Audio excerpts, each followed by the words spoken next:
Un vieil homme a été victime de brimades tout au long de sa scolarité, ce qui a affecté la façon dont il se voyait. Il a fini par devenir pauvre et sans abri à cause de son manque d'estime de soi, avant de recevoir, 50 ans plus tard, des boîtes de la part de chacun de ses camarades de classe. Michael Smith a été victime de brimades pendant toute sa scolarité. Lorsqu'il est arrivé au lycée, son estime de soi était au plus bas. Et cela a affecté sa façon de vivre. On se moquait souvent de son apparence, car la moitié de son visage était couverte d'une tache de naissance visible qu'il n'avait pas pu enlever à cause de la pauvreté. Ses camarades de classe le taquinaient en disant « Et, Dalmatien ». Les pires moments de l'année pour Michael étaient chaque Halloween.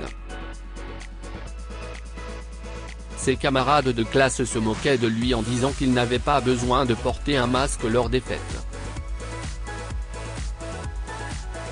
L'un de ses camarades lui disait « Tu es déjà un costume ambulant. Je parie que les enfants qui vont à la chasse aux bonbons pensent que tu portes déjà un masque », renchérit un autre. Même après avoir obtenu son diplôme, Michael se considérait toujours comme un perdant sans amis. Il s'est éloigné des autres et, pour cette raison, il n'a jamais excellé dans son travail. À l'âge de 66 ans, il est devenu un sans-abri vivant dans un vieux pick-up hérité de son défunt père avec son chien. Il avait adopté le chien errant il y a quelques années, et celui-ci lui est resté fidèle depuis. Un jour, alors qu'il mendiait de l'argent dans une rue animée de San Francisco, une de ses camarades de classe l'a reconnu. « Michael Smith », lui a-t-elle demandé. « Si est-il toi ?» Michael regarda la femme avec horreur. Les souvenirs de sa misérable période à l'école lui revinrent en mémoire, et la femme s'en aperçut. « Qu'est-ce qui t'est arrivé ? Tu vas bien ?» Le pauvre homme haussa les épaules. « Marissa Rigan, » dit-il froidement. « Ma vie a toujours été comme ça. J'ai eu une scolarité épouvantable, je n'ai jamais excellé au travail, et personne n'est jamais tombé amoureux de moi à cause de mon apparence. Mes parents sont morts et je n'ai personne d'autre que mon chien. » La femme se sentait très mal pour Michael, d'autant plus qu'elle savait qu'elle avait une part de responsabilité dans ce qu'il vivait. Elle se moquait toujours de lui lorsqu'il était plus jeune, et elle faisait partie de ceux qui l'intimidaient. « Je suis désolé, Michael. Si est tout ce qu'il me reste dans mon portefeuille, mais j'espère que cela te permettra d'acheter un bon repas et de nouveaux vêtements. » « Il commence à faire froid, » dit Marissa en lui tendant un billet de $100. Après avoir compris que Michael ne voulait pas lui parler, Marissa s'est éloignée. Cependant, elle ne pouvait s'empêcher de penser à la façon dont la vie de Michael s'était transformée. Même 2 semaines plus tard, lors d'un déjeuner de retrouvailles avec ses camarades de classe, elle n'a pas pu s'empêcher de parler de cette rencontre. Il a vécu sa vie dans la pauvreté parce qu'il ne s'est jamais remis de la façon dont il avait été traité à l'école. Cela a affecté la façon dont il se voyait, et il n'a jamais pu s'en remettre, leur a-t-elle dit. L'un de ceux qui avaient l'habitude d'intimider Michael a confié qu'il regrettait ses actes. « Mon petit-fils a des difficultés à l'école à cause des intimidateurs, et j'ai honte d'en avoir été un », a-t-il admis. Cela affecte les gens, et ces traumatismes restent en eux-mêmes à l'âge adulte. Je ne peux pas croire qu'il nous ait fallu 50 ans pour découvrir que Michael avait mal vécu. Que pouvons-nous faire pour lui? Est-il déjà trop tard? Demanda un autre camarade de classe. À la fin de leur réunion, ils ont décidé d'inviter Michael à dîner. Marissa a cherché Michael et l'a vu demander l'aumône à l'endroit même où elle l'avait trouvé la première fois. Elle lui tendit discrètement une enveloppe avant de s'éloigner. Elle observa Michael de loin, tandis qu'il prenait curieusement l'enveloppe. Michael ouvrit l'enveloppe et trouva une note qui disait « Michael, rejoins-nous au 154 Grant Street aujourd'hui à 15 h.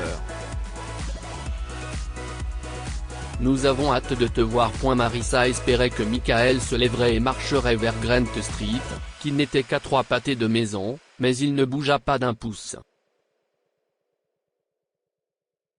Au lieu de cela, il regarda au loin, comme s'il était plongé dans ses pensées. Au bout d'une minute, il se leva et commença à marcher. Marissa, soulagée, le suivit de loin. Lorsqu'il arriva à l'adresse, il vit des dizaines de cartons portant tous la mention pour Michael. Il les compta et il y en avait 26 au total. Il a ouvert les cartons et a vu beaucoup de choses différentes comme des meubles, des vêtements, de la nourriture et des appareils électroniques. Il a sonné à la porte et ses camarades de classe se sont précipités pour ouvrir la porte. « Qu'est-ce ce que je fais ici ?» demanda Michael en voyant les visages de ceux qui lui avaient fait vivre l'enfer. Il en a compté 26. « Pourquoi me donnez-vous toutes ces choses ?» L'un après l'autre, ses camarades de classe ont commencé à s'excuser pour ce qu'il lui avait fait subir. Lorsque ce fut au tour de Marissa de prendre la parole, elle déclara. Marissa tendit alors à Michael une clé, qu'il prit à contre-cœur. « Qu'est-ce ce que si est-il » demanda-t-il. « Ce sont les clés de ta nouvelle maison.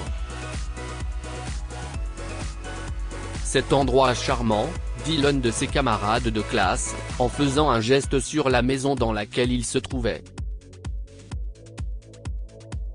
Te donner tout cela n'effacera peut-être pas la douleur et le traumatisme que nous t'avons causé, mais nous espérons que tu l'accepteras pour que tu puisses vivre ta vie confortablement. Tu ne mérites pas de vivre dans la rue, a ajouté un autre. Michael a admis que ce qu'ils lui ont fait ne serait pas effacé simplement parce qu'ils ont décidé de lui donner une maison et d'autres biens. Il a vécu sa vie dans la honte, à cause de ce qu'ils lui ont fait ressentir. Ses camarades de classe lui ont assuré qu'ils le comprenaient et lui ont promis de continuer à se racheter.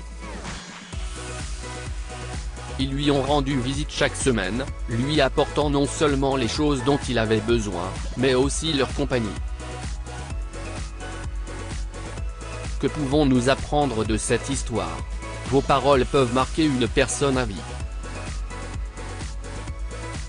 Les camarades de classe de Michael n'ont pas réalisé à quel point il l'avait affecté, au point qu'il a fini par vivre dans la pauvreté. Il est important de faire attention à ce que nous disons aux autres, car cela peut les marquer à vie, même après avoir oublié l'incident. On ne peut pas revenir sur ce que l'on a fait subir aux autres. Nous pouvons contrôler ce que nous disons aux autres, mais nous ne pouvons pas contrôler ce que les autres ressentent. Il est important d'être sensible et respectueux envers tout le monde, car les mots peuvent avoir un impact sur une personne pour la vie, et nous ne pourrons jamais revenir sur ce que nous avons fait subir à cette personne. Partagez cette histoire avec vos amis. Elle pourrait bien illuminer leur journée et les inspirer.